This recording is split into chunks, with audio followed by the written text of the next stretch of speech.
ప్రభు యొక్క ఘనమైన నామాన్ని బట్టి ప్రతి ఒక్కరికి వందనాలు చెల్లిస్తూ ఉన్నాను. ఈ ఉదయకాలాన్ని దైవ సన్నిధిని సమీపించడం అనేది చాలా గొప్ప భాగ్యం అనేది చెప్పాలి. ప్రతిరోజు కూడా ప్రభు యొక్క నడిపింపు కింద అనేక మంది ఎన్నో మేలులు పొందుతూ ఉన్నారు. ఆయన యొక్క సన్నిధి మనకు తోడు ఉంటేనే కానీ అన్ని విషయాల్లో మనం బలపరచబడలేము. ఆయన సన్నిధి మనకు తోడుగానే వస్తేనే కానీ ప్రతి విధమైన కీడులో నుంచి తప్పించబడడానికి మనకు అవకాశం ఉంది.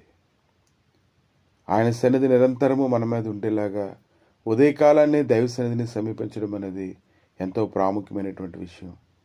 యోహాను సువార్త 5వ అధ్యాయంలో ఆయా సమయములకు దేవదూత కోనేట్లో దిగి నీళ్లు కదిలించడం కలదు. నీరు కదిలింపబడిన పిమ్మట మొదట ఎవడు దిగునో వాడు ఎట్టి వ్యాధి గలవాడైనను బాగుపడును.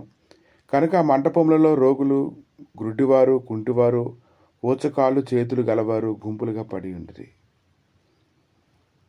ఈరోజు ఆ యొక్క కోనేటికి ఒక మహత్యం అనేది ఉంది.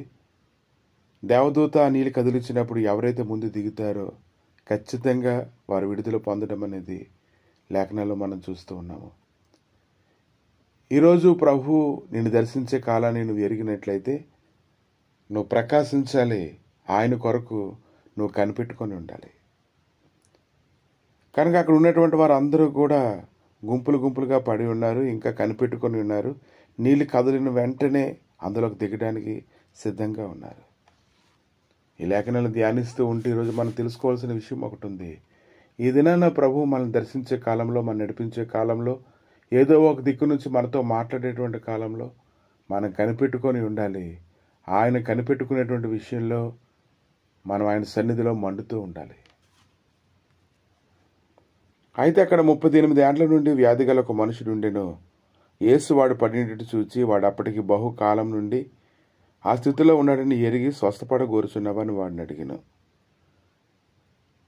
38 ఏండ్ల నుండి వ్యాధి కలిగినటువంటి మనుషుడు అలా పడి ఉన్నాడు. వాడిని కదపడానికి, నడిపించడానికి, చేయడానికి ఎవరు కూడా లేరు. అందరూ స్వస్థత నొందుతూ ఉన్నారు. కానీ అతను అందులోకి దించడానికి కానీ నడిపించడానికి కానీ ఎవరూ లేరు. అతను పడి ఉన్నాడు. అతడు ఏమీ చేయలేనటువంటి స్థితిలో ఉన్నాడు. ప్రభు అయితే వాడి మీద దృష్టి ఉంచాడు. ఈరోజు ఎన్ని పరిస్థితులు బట్టి అయితే నువ్వు అలా పడి ఉన్నావో, నువ్వు పడి ఉన్నటువంటి స్థితిలో నుంచి విడిపించడానికి ఆయన నిన్ను గురించి ఆలోచన చేస్తున్నాడనేది నన్ను గ్రహించాలి. ఈ సమయం కొరకే నువ్వు కనిపెట్టుకొని ఉండాలి. ఆయన మాట్లాడేటువంటి సమయానికి నువ్వు విసిగిపోయి ఆయనకు స్వరం వెళ్ళినటువంటి బలహీనతలోనికి నువ్వు వెళ్ళిపోకూడదు.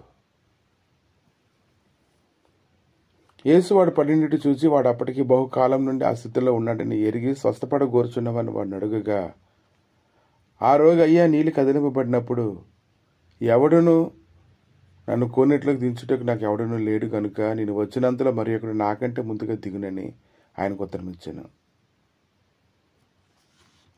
ఈరోజు ప్రభువు నీ వద్దకు వచ్చి మాట్లాడుతూ ఉన్నప్పుడు నీ సమస్యలన్నీ నువ్వు చెప్పడం కాదు, కానీ ఆయన ఏం మాట్లాడుతున్నాడో నువ్వు గుర్తించాలి.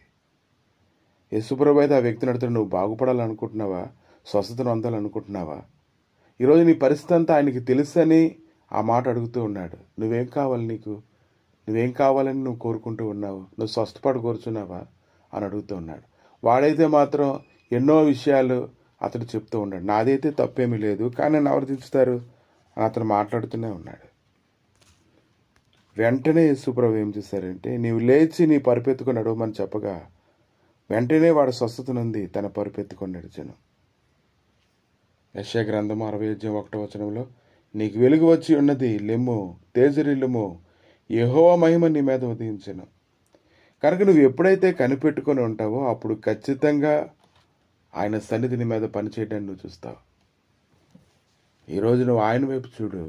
పరిస్థితులన్నింటినీ కూడా ఆయన తారుమారు చేయడానికి ఆయన గొప్ప శక్తిమంతుడే ఉన్నాడు. కనుక ఎవరైతే ఆయన సన్నిధిలో కనిపెట్టుకొని ఉంటారో దేవుడు వారిని విడిచిపెట్టే దేవుడు కాదు. ఆయన ఖచ్చితంగా వారిని విడిపిస్తాడు. ఈ దినమున నీకెన్ని పరిస్థితులు అయితే ఉన్నాయో ఆ పరిస్థితులన్నింటిలోనూ ఆయన అడుగుతున్నాడు, నువ్వు విడుదల పొందగోరుతున్నావా అని నీతో అడుగుతూ ఉన్నాడు.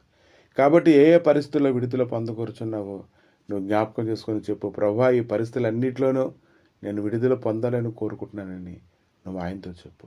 ప్రభువా మీ దయగలిగిన హస్తాలకు అప్పగించి స్తుతిస్తుండగా ప్రభువా నీ గొప్ప కార్యమును ఆయన నువ్వు జరిగించి ప్రతి బంధకములు కలిగిన పరిస్థితులను, పడి ఉన్న పరిస్థితుల నుంచి లేవనెత్తి నీ మహిమ సన్నిధిని నింపి నడిపించమని దుష్ట సంబంధమైన సన్నిధి ఆవరించుకున్నట్లుగా కృప దయచేసి మీరే మహిమ ఘనత ప్రభావాలు పొందమని యేసుక్రీస్తు నామములు అడిగి వేడుకుంటున్నాము తండ్రి. ఆమేన్.